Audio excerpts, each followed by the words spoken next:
Olá pessoal, Rodrigo novamente com vocês, dando prosseguimento à nossa série de vídeos com os algoritmos de datamine no R. Parte avançada aqui dos nossos algoritmos, né? Então vamos ver aqui um próximo algoritmo de classificação baseado em regras, que é o CN2, tá? Bom, nosso conjunto de dados é o diagnósticos de câncer ainda, tá? Então toda essa parte aqui a gente já viu como fazer, né? Eu vou carregar direto do UCI lá. Vou renomear as colunas, vou criar um novo arquivo chamado diag, vou eliminar a coluna 1, que é um identificador, né, da coluna ali, que é um ID, tá? Na classe, nossa classe meta lá, nosso atributo meta, né, ele vem setado como 2 e 4, né? Então eu vou substituir onde for 2, vou colocar benigno, e onde for 4 vou colocar maligno, tá? Para ficar de melhor entendimento. Então isso aqui a gente já fez, né? Nos outros vídeos anteriores, então não é muito mistério. Eu vou dar um Ctrl Enter aqui. Deixa eu só dar um zoom aqui para vocês, que eu sempre me esqueço, né? O pessoal às vezes gosta de dar um zoom aí para ficar enxergar melhor, tá? O nome dessas colunas, tá? Tá nos arquivos lá no GitHub, tá? Então vocês podem acessar esse site aqui também, o CI, né? E procurar lá o dataset, tá? E aí vocês têm acesso à documentação. Tá tudo no Git lá também. No primeiro vídeo que tem de classificação que eu utilizei aqui, eu falei sobre esse conjunto e mostrei lá, tá? Vocês podem dar uma conferida lá no primeiro vídeo. Vou dar um Ctrl Enter aqui. Então vou carregar o conjunto aqui. Então carregou, já fez a classificação. Então temos aqui nosso diag. Se eu abrir ele, eu já tenho aqui as colunas renomeadas. Eu já tirei a coluna ID e tem a nossa classe aqui, tá? Já renomeado com benigno e maligno, tá? O que que eu vou fazer agora? Eu vou dividir fazer a divisão desse nosso conjunto em base treinamento e base teste, né? Que a gente já fez bastante também, já vinha fazendo. Vou dar um Ctrl Enter, dividiu, tá aqui as nossas bases, tá? Deixa eu puxar um pouquinho mais para baixo aqui, visualizando, tá? Para utilizar esse algoritmo, tá? Vocês vão precisar instalar esse pacote aqui, ó, RogueSets, tá? Então, quem não tem, instale, tá? E depois que vocês fizerem a instalação, que ele é bem rapidinho, vocês carreguem esse pacote. Eu vou dar um Ctrl Enter aqui porque eu já tenho instalado, tá? Ah, esse pacote, tá? Ele trabalha com um formato um pouquinho diferente, tá? Que a gente chama de data table, tá? Então, vou precisar fazer umas transformações nesses nossos conjuntos, tá? Então, estou criando o DT aqui de Data Table treinamento, né? E estou criando um DT aqui para teste também, tá? Então, para mim fazer essa conversão, eu vou utilizar essa função aqui, ó, sf.asDecisionTable, tá? Então, a tabela de decisão aqui, tá? Então, eu vou converter isso para um decision table, tá? O que que eu vou converter? Vão ser dois parâmetros, tá?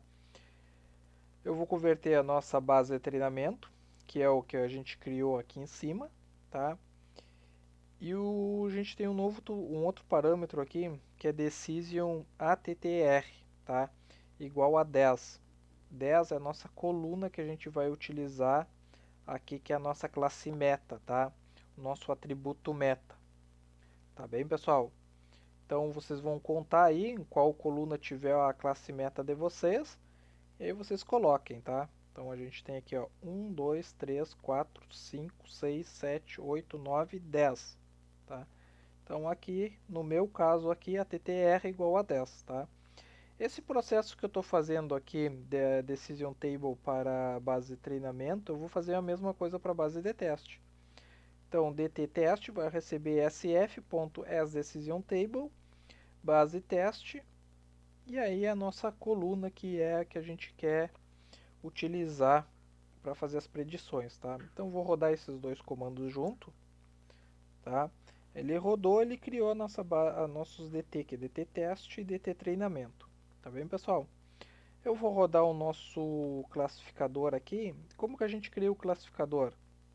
Tá? Então eu vou utilizar a função RI, tá? Ponto CN2 rules, as regras, né? Ponto RTS, tá? Isso aqui é um pouquinho mais diferente, né? Parece mais complexo aqui, mas é bem tranquilo de digitar. Vocês vão começar a digitar ele e vai autocompletar para vocês também, tá? E vocês vão passar dois parâmetros apenas, tá? Então vocês, para criar o classificador, vocês vão passar a base de treinamento e vão passar um parâmetro K, tá? Esse parâmetro K, tá? Ele basicamente é a complexidade das regras que vocês vão gerar, tá? Então quanto maior o valor de K, ele vai procurar regras de básicas a mais complexas, tá? Então, quanto o valor de K for 10, ele vai procurar um nível de complexidade nas regras de vocês. Se vocês colocarem um K igual a 20, tá? Ele vai procurar regras bem mais complexas, além daquelas outras simples que ele vai fazer a busca, tá? Então, logicamente, né, desses estudos que a gente já está fazendo de algoritmos, né? Então, quanto maior o valor de K, mais demorado vai ser o algoritmo aqui para gerar as regras, né? Ele vai demorar mais. Então, quanto maior o valor de K, mais complexas são as regras que ele vai gerar, consequentemente, maior tempo ele vai demorar, tá? Então, eu vou deixar por default aqui que é 5, tá? Eles recomendam utilizar 5, então a gente pode começar a fazer os testes igual a 5. Vou dar um Ctrl Enter aqui. Dei um Ctrl Enter, se vocês olharem aqui embaixo, ele deu um erro, tá? Por quê? Ele está dizendo que tem classes aqui que não estão discretizadas.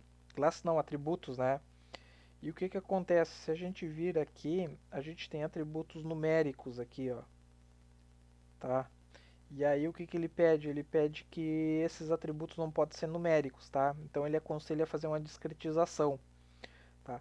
Ou vocês discretizem antes, tá? Porque ele é outro método que eu já mostrei para vocês em outros vídeos de discretização, ou discretizem agora. Tá? Neste caso aqui, eu vou discretizar agora. Então, eu vou chamar discretização, vou criar um objeto chamado discretização, né? E vou passar essa função aqui, ó, d.discretization, tá? .rst, e passo dois parâmetros. Passo, então, o dt treinamento, tá?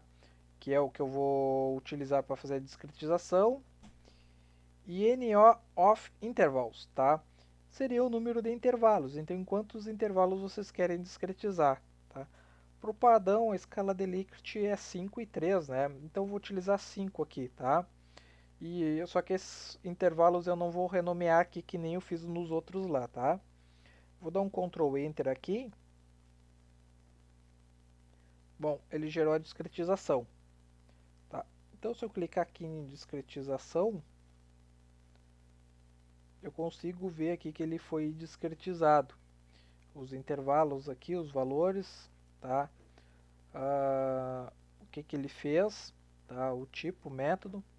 Então eu consigo ver algumas informações aqui sobre a discretização, tá? E agora o que que eu tenho que fazer? Eu tenho que pegar essa discretização e aplicar nos meus conjuntos de dados, né?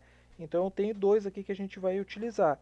Eu tenho o DT treinamento e DT teste. Então eu tenho que aplicar agora essa discretização feita dentro desses conjuntos de dados. Para isso eu vou utilizar, então DT treinamento vai receber sf.apply decktable, tá? Então vou utilizar essa função aqui, vou passar a minha própria base de treinamento e o segundo parâmetro vou passar a discretização que eu fiz, então aquele objeto que eu criei, discretização. E vou fazer a mesma coisa para o DT test, tá? Então sf.apply decktable, tá? Primeiro parâmetro DT test e o segundo parâmetro o objeto de discretização que eu criei. Tá? Vou fazer isso aqui, vou dar um Ctrl Enter. Tá? Então gerei, deixa eu mostrar de novo aqui, que agora vai ficar melhor de visualizar. Então aqui estão os intervalos, ele discretizou nesses intervalos. Tá? Então a gente consegue ver, por exemplo, aqui nessa primeira coluna a gente consegue ver que ele vai de menos infinito até 1, depois ele vai de 1 até 3, depois a gente tem de 3 a 5, depois a gente tem de 5 a 7 e depois a gente tem de 7 a infinito, tá? Então são os intervalos que a gente tem aqui. Tá bem, pessoal? O que eu vou fazer agora? Como ele está discretizado, agora eu vou poder rodar o meu classificador. Então eu vou chamar o meu classificador de novo aqui, tá? Então usando a mesma função, ri.cn2 roles.rst. Passo a base de treinamento e passo o k, que é a complexidade das regras que ele vai procurar. Vou dar um Ctrl Enter.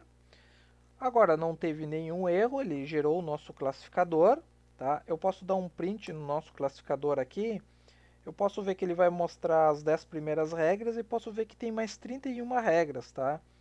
Então aí vocês podem dar uma conferida nas regras de vocês, tá? Então eu vou só olhar a primeira aqui. Então, se a uniformidade, o tamanho da célula for de menos infinito até 1 e o núcleo for de 1, então ele é benigno, tá? Então aqui a gente tem o tamanho do suporte, né? E a gente tem o outro parâmetro aqui que é o Laplace, tá? Então vocês dão uma olhadinha também nesses parâmetros aqui para entender se essas regras são convenientes para vocês ou não. Tranquilo? O que a gente pode fazer aqui? Eu posso criar um objeto previsão, né? Que era o que a gente já estava fazendo antes. Então vou passar o nosso classificador e o nosso DTS table, né? Usando a função predict, como a gente já estava usando nos nossos outros exemplos, nos nossos outros vídeos. Lembrando que aqui eu tenho que tirar o parâmetro, parâmetro não, né? Eu tenho que tirar a nossa classe meta, né? Que é 10, tá? Então essa classe meta a gente tem que tirar ela daqui. Deixa eu mostrar aqui no diag. Aqui, ó, porque é a classe que a gente está tentando predizer, então não faz sentido ela estar dentro do predict, né? Então vou dar um Ctrl Enter aqui. Eu vou criar um objeto chamado matriz de confusão para a gente poder utilizar depois. Então vou utilizar a função table, dts test. Aí agora sim eu vou comparar usando apenas o 10. E como eu estou utilizando esse formato DTS aqui, então um list previsão, tá? Então vocês podem ver que previsão aqui está dentro de um list, tá? Previsão foi o que a gente criou no nosso predict, usando a função predict. Vou dar um Ctrl Enter, criei aqui a nossa matriz de confusão, posso dar um print, se quiser só na matriz, né? Então posso ver a nossa matriz de confusão aqui. Então 112 ocorrências ele classificou corretamente, e 9 ocorrências ele classificou errado, que eram benignos ele classificou como malignos, tá? E 51 ele classificou corretamente, que eram malignos e realmente eram malignos. E 2 ele classificou errado, que eram malignos ele classificou como benignos, tá? Então a gente pode ver aqui que teve um desempenho razoavelmente bom, né? Posso carregar a nossa biblioteca Caret aqui e usar Confusion Matrix, né? Para avaliar os outros parâmetros aqui do algoritmo, tá? Então a gente pode ver o teste do p-value aqui, tá? A gente pode ver o nosso valor do kappa também, que é interessante. A gente pode ver a nossa acurácia aqui, né? Que ficou em torno de 93%, então uma acurácia bem relativamente alta, né? Bem interessante. E a nossa matriz de confusão aqui, que foi a mesma que a gente mostrou com o print da matriz, tá? A única diferença é que Confusion Matrix mostra essas informações estatísticas de forma mais completa. Um pouquinho mais complexo de utilizar, né? Já que vocês não estão muito acostumados, mas dá para utilizar bem tranquilo, tá? É uma outra técnica aqui que vocês podem utilizar. Não se esqueçam de fazer a discretização, então ele não trabalha com atributos numéricos, tá? Então vocês vão ter que fazer a discretização desses valores se tiver alguma coluna numérica, tá? Quando vocês rodarem a discretização por este método aqui, tá? Ele desconsidera as colunas que são categóricas, tá? Então não tem problema vocês mandarem rodar a discretização dessa forma, tá? Aí só vai discretizar o que for numérico, tá? Se vocês, né, tiverem todos os dados categóricos, não tem problema, aí não precisa fazer discretização. Tranquilo, pessoal? Então façam a discretização. Outra coisa que vocês têm que fazer é fazer nesse formato aqui de decision table, tá? Então isso aqui é obrigatório para esse algoritmo, então isso aqui vocês vão ter que fazer. Se vocês fizerem a discretização, aí vocês têm que atribuir a discretização dentro dos conjuntos de vocês, de DT treinamento e DT teste. A partir daí é só rodar o classificador e avaliar o classificador de vocês, né? Bem mais tranquilo, né? Deixa eu ver, o material eu já salvei lá no Git, tá? Da aula passada que não estava dando. Então deixa eu marcar aqui, vamos ver se hoje vai funcionar certinho. Deixa eu botar aqui CN2. Vamos dar um commit aqui. Commitou. Vamos dar um push para lá, para ver se vai ir certinho. Foi. Tá lá no Git já. Vamos dar uma conferida só para ver se fechou. Aqui no Git.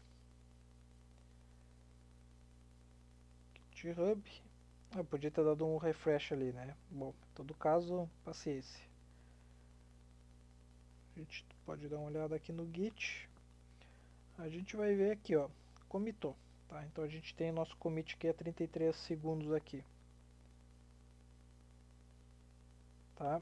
Então a gente tem aqui o algoritmo aqui que foi o script, né, dos algoritmos que foi atualizado, tá?